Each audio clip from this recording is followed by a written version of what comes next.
साथ भीमराव अम्बेडकर के चरणों में सत सत नमन करते हुए और यहाँ विराजमान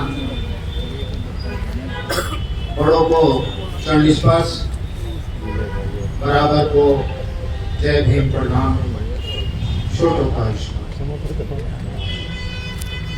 सम्मानित साथियों, अभी हमारे राजू महाजरा जी जो गुर्जर समाज से आते हैं, मैंने ही कहा था कि ताली ना बजनी चाहिए, लेकिन गलती मेरे से उन्होंने बात इतनी गहरी कही कि वो हृदय में जाते। हमें शिक्षा देने वाले शिक्षा कहीं से भी मिल सकती है। माननीय काशीराम साहब से मिली, बाबा साहब से मिली, राजू महाजराज ने भी हमें बहुत सारी ऐसी बातें बताई जिन पर हमें चलना। सम्मानित साथियों, ज्यादा समय नहीं लूंगा, वक्ता भी बहुत सारे हैं। मेरा कभी ध्येय ये नहीं रहा कि मैं किसी को नीचा दिखाऊं। मेरा ध्येय ये था कि नरेश भाई वहां पर बैठे हुए थे, मैंने उन्हें कहा हम नीचे राजू महाजरी से जुड़ी हुई बात, जब हम नीचे बैठेंगे और सेक्टर के अध्यक्ष को, अपने छोटे कार्यकर्ताओं को अपने सर पे बिठाएंगे, उनको कुर्सी पर बिठाएंगे, उनको सम्मान देंगे, तो हमारी इज्जत बढ़ेगी, हमारे कार्यकर्ता की इज्जत बढ़ेगी। मेरा ध्येय ये था, लेकिन कुछ लोग हैं वो पता नहीं क्या क्या समझ लेते हैं।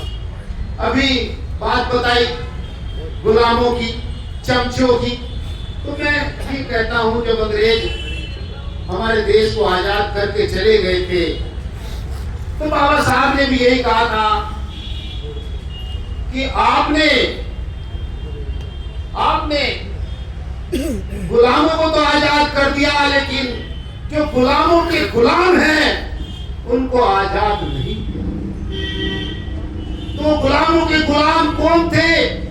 वो हम लोग थे जो बड़े लोगों की चमचागिरी करते थे, उनका हल बांधते थे, उनकी चाकरी करते थे, वो हम लोग थे।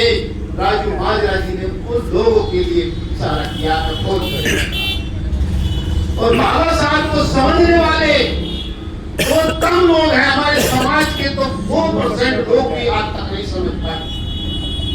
बाबा साहब के बारे में सुबह से लेकर शाम तक के बखान करूं, लेकिन सब चीज नेट पर है, तो नेट पर भी जानकारी लेना नहीं चाहते। इस दुनिया में, इस भारत में एक आदमी, एक शख्स ऐसा हुआ है जिसके बड़े बड़े कान, लंबी नाक, मोटी मोटी आंखें, बड़े बड़े हाथ, जब वो हाथ मिलाते थे तो कितना हाथ आया था, मुझे भी सौभाग्य प्राप्त हुआ था, इतना हाथ।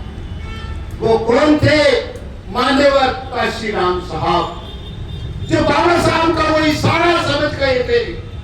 उन्होंने जो अंगुली की थी वो संसद की तरफ की थी, क्या मेरे लोगों इस पर राज करो, इसे कब्जाओ।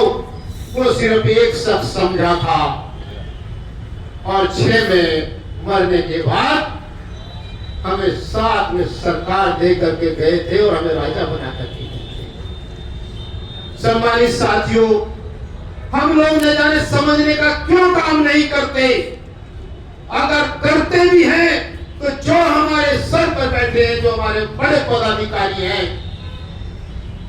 वो समझने नहीं देते। वही व्यवस्था अंग्रेजों वाली आज चल रही है, उसे दूर करना पड़ेगा।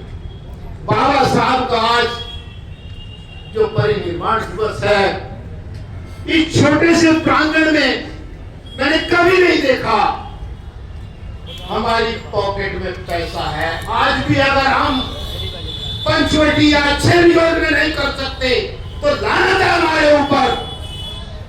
कहते हैं कि यहां से चले जाएंगे, थोड़ी देर दे दे रहे, कहां बैठेंगे लोग? आज के दिन इतनी भीड़ होती कि देखने लायक हो। हम उनको कह रहे हैं कहां बैठेंगे? न तो कुर्सी की इतनी व्यवस्था है, न दरी की इतनी व्यवस्था है, बेचारे